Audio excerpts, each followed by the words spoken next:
কৈলাস পর্বত।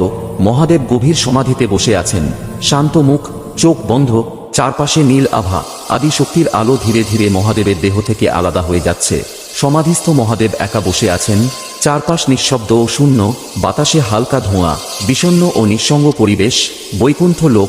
নারায়ণ চিন্তামগ্ন ভঙ্গিতে দাঁড়িয়ে আছেন। সামনে গরুড় দেব নতজানু। নারায়ণ আদেশ দিচ্ছেন।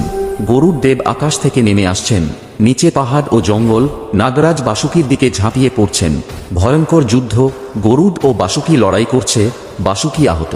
চারপাশে ধুলো ও ভাঙা গাছ। পরাজিত বাসুকী মাটিতে পড়ে আছে, কাতর মুখে আকাশের দিকে তাকিয়ে মহাদেবকে ডাকছে। আবেগপূর্ণ পরিবেশ। যুদ্ধভূমিতে মহাদেবের আকস্মিক আবির্ভাব। হাতে ত্রিশূল, চোখে ক্রোধ, চারপাশে শক্তির ঢেউ।